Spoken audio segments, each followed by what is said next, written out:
Hi, my friends. I hope you are all doing well. Um, so I left off with Kevin and my mom, I believe, but I just was going through some pictures and wanted to show some pictures. This is my story, so I'm winging it. But this is my father that I never met. Um, I'm hoping someday to reunite with him. I would love to know my other half of my lineage, where I come from. My mom always said that I was just like my dad. Kind of look like him. um,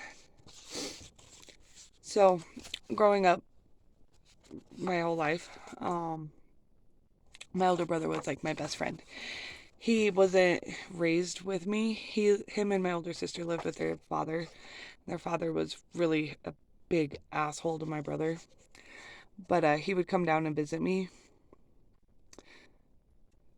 um, when I lived with my grandma. And that's me spraying him with the hose in the swimming pool. Every time he would come down, my grandma would end up fighting with him. And she was such a bitch to him. She treated him the way she treated me. And so I know, like, that's part of the reason why I was so connected with him. This is his obituary. Um, thing. He had beautiful blue eyes. He's so handsome. I miss my brother so much. This is his baby that he left behind. My older brother took his own life in 2011. I thought it was 2012, but my son was a year old. Like, he was the only person in our family who went to college, and he ended up taking himself out. He tried so damn hard. But the weight of all the bullshit of all of his whole life. This is my cousin. He also passed away by getting shot in the head. That's my aunt. That's my aunt's son. So, there's that. Um, this is me when I was 3, when I witnessed my mom's boyfriend after he had committed suicide, and I was the first one in on it. My grandma was bipolar. She was a pillhead. She was very, very, very mean to my older brother and to me. She was mean to a lot to everybody, basically. Except for her handpicked few. But she used to call me fat so much all growing up.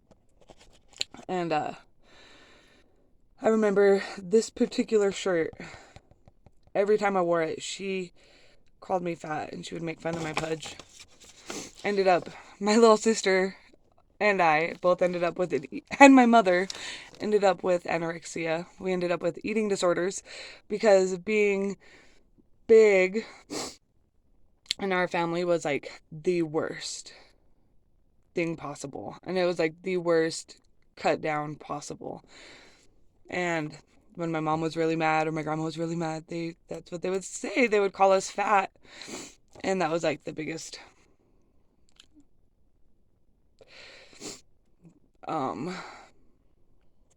I don't know, not the biggest, but one of the biggest things in our family is like, do not gain weight. If you weigh more than 120 pounds, then you're fat. So, this is me when I was in first grade. This is my friend Jessica that I used to go wake her and her little brother up when I would wake myself up without an alarm. My hair was always so short. I started tying it up in a ponytail so that way I could grow it long, but then I never brushed it. It's also a picture of me when I was in first grade. I do believe. So anyways, so I made it to Kevin, I believe. We moved to Oregon with Kevin. My mom told me I was going to be sold down there, that he had some people lined up to sell me when I was 10. When my friends and I were at this park, which is right down the road from the house, there was this guy, and he was like walking between these like big bushes, and he'd like watch us, and then he'd like disappear behind like the bush tree thing, and then he'd walk to the next one. And I sensed him, and like, so I started watching him, and I was like, guys, I think this guy is following us. And my friends were like, oh my gosh, yeah. And so we went running home, and the bikers that we lived across the street from, their names was Desi and Grego. They're the most badass people I've ever met, ever. They caught on really quick to my mom being abused and to him being a chimo. They would come over all the time, and they would like just say, like certain things to let everybody know. And they were always like, if you ever need anything, if Kevin ever hurts your mom or tries to do anything to you, they're like, you come get us. Our house is always unlocked. You come in. And so when we ended up leaving Oregon, Kevin had broke my mom's face with the bird bath sink in the bathroom. And so I ran across the road, and I was like, ran in their house. I'm like, Grego, Kevin's trying to kill my mom. And they were in the middle of being intimate. So he pulled up his pants, grabbed his shotgun, and ran across the street. Desi kept me with her, and he come back with my mom, and her face was cut and bloody and swollen, and it was purple, like, it was horrible. So then they took us to the hospital. My mom had gauze in her mouth, like, all freaking bandaged up, swollen. Like, her face was, it looked like a overripe tomato, plum. Her eyeball was so swollen that it was like bulging outward, completely shut, and it was like dark purple. It was really scary. And then, so the next day, with my mom's face all fucked up like that, she drove me and her and our dog home, and we come home to Wyoming. So that was that. After that, my mom ended up getting with Al. She was with him until she passed away in 2020. Al was an alcoholic. He was a lying, cheating scumbag. He used to leave my mom crying and go to the bar all the time.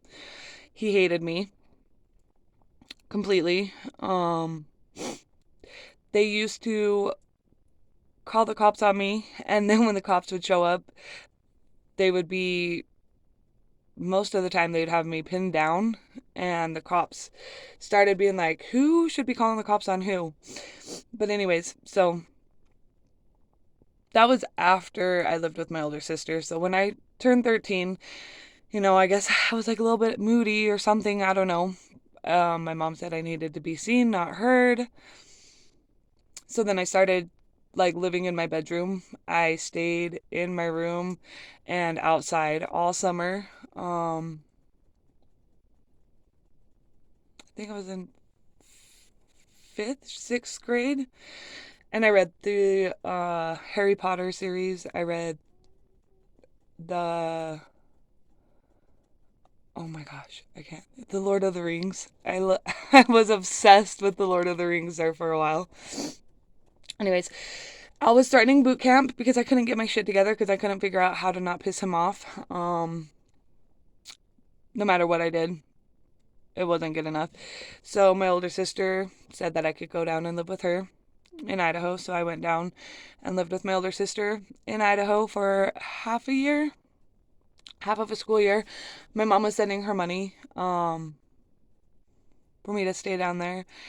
And in Idaho, I got molested by my older sister's husband multiple occasions. I got molested by his 2 friends. I was 13. I was in 7th grade. I was drinking every weekend. They would get all of us, like, and I say all of us, like them, my older sister, and me. And then it was just their friends, my older sister's and her husband's friends. But everybody would get really tossed.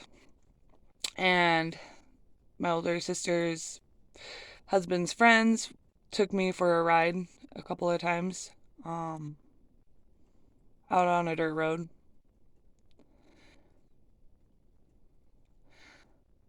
My older sister's husband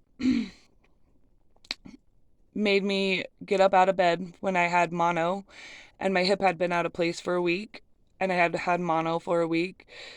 For that week, I was forced to go to school. I was taking the whole cupboard of cold medicine basically before school. And my hip hurt so bad and it was out of place. But my older sister thought that I was being melodramatic. She thought that I was being exaggerating or dramatic. Yeah. So she was forcing me to go to school until the teachers were like, hey, you need to take your sister in. She is freaking sick. And so then my older sister took me to the doctors and she had an attitude about it. And the doctors were like, she has mono. What have you been doing? And my older sister told them the medicine she'd been giving me, and the doctor reamed her a new a-hole saying that she should not be mixing all of those medications, especially in my little body, and that I needed to stay home and get rest, and I needed to go get my hip checked out, go get it popped back into place because it was out of place. And they asked if I had like mentioned anything about it, and I was like, I've been crying every day. Every morning when she dropped me off at school, we had like hit a bump or something, and it started getting really bad like the last 3 days, and I'd be holding on to the oh shit handle and like holding my butt up because anytime we hit a bump or anything, like it killed me, and I would start crying and she would get pissed off at me before school. And so it was horrible. It took the chiropractor that she took me to, it took him like 2 hours to get it to pop back into place. He had to loosen up my muscles and really work on me. He also mentioned some stuff to my older sister. Um, so after I got all of that taken care of, I was so happy to finally go home and be able to just lay in bed and not have to go do chores and go to school and go do all this shit. And I laid down and I was like so happy. I was crying, and I passed out. My older sister left. She had to go do something, and I passed out. First day home after being super sick and having my hip out of place, and that motherfucker come and woke me up, made me get in the shower so he could molest me.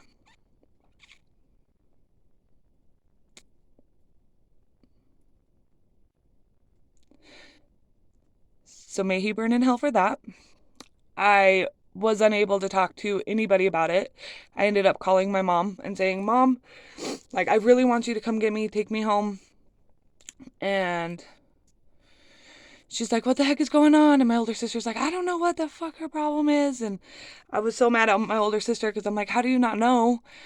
When I had called my mom, I was hiding in my older sister's closet. Everybody was outside. And so I was hiding in my older sister's closet. And her husband and her half sister, stepsister, um, come in the bedroom, and they were talking dirty and started making out, and I was hiding in the closet, and I had to overhear all of this shit, and I was just like, what the fuck? This is so not right. And I'm all crying, being quiet, like, and I'm like, please, please, please don't open the closet door, like, don't notice the phone cord. And they didn't. They left. Called my mom. My mom was like, what the heck is going on? My older sister's like, I don't know what her problem is. Finally, my mom come and picked me up, brought me back home.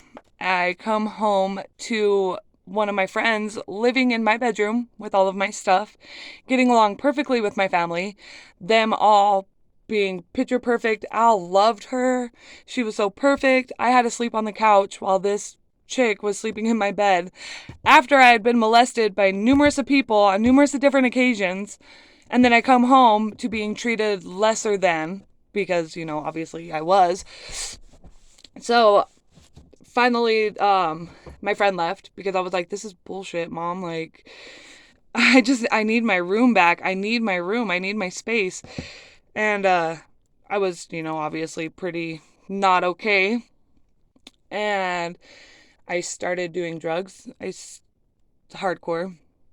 I started hanging out with the wrong crowd because the right crowd never got me anywhere with Al. So the wrong crowd he seemed to like a little bit better. When I turned 14, I was dating a 25-year-old. My mom would drop me off at his apartment. His dad used to party with my mom. He's a known meth head, alcoholic, woman beater, and his son, turned out a little bit better than him. But my mom was dropping me off at my boyfriend's house when I was 14. Knowing him, knowing his father, knowing he was 25, my boyfriend used to come over and Al would be like, "Oh yeah, let's go out in the garage and have a beer and smoke." Um, my boyfriend ended up cheating on me with all of the chicks that used to hang out over there. I caught him numerous occasions.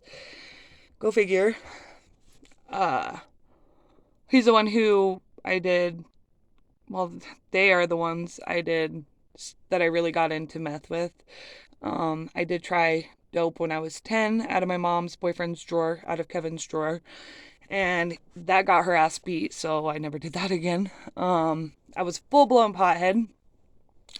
And I got into pills really bad when I was 14. So I was rebelling pretty hard. I had never told anybody anything that had happened to me.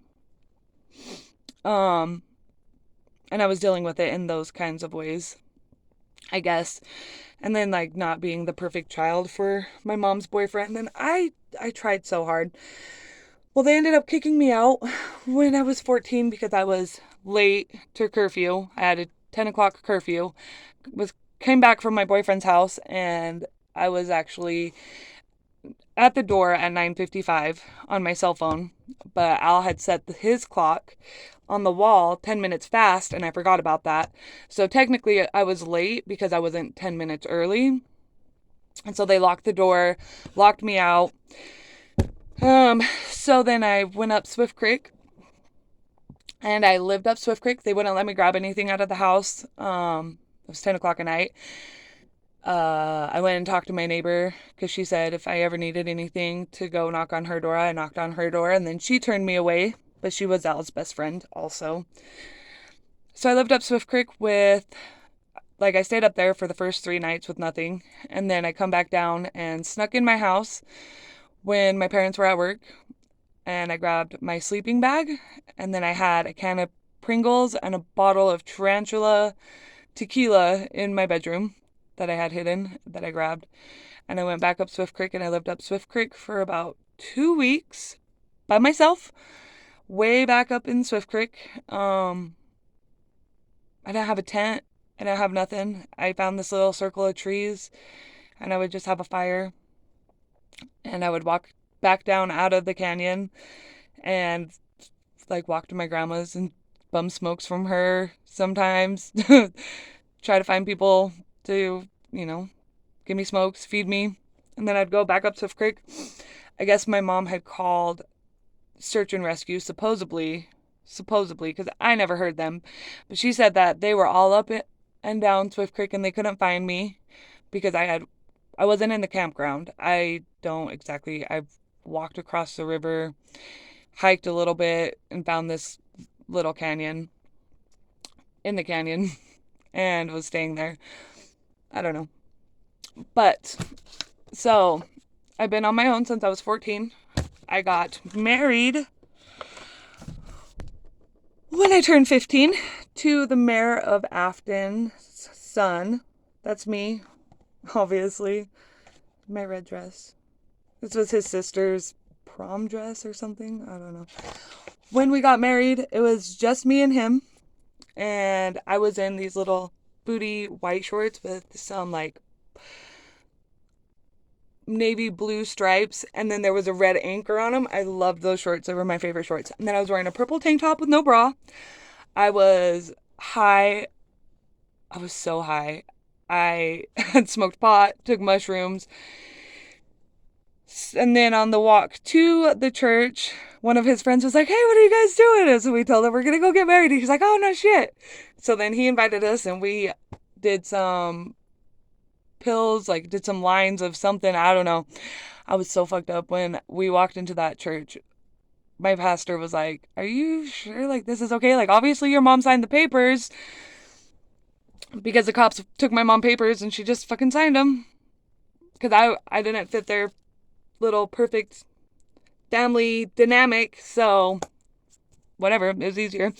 And his parents were like, hey, why don't you guys get married? You can be emancipated and y'all can go live together in Laramie. And so that's what we did. Got married, just me and him, tripping balls.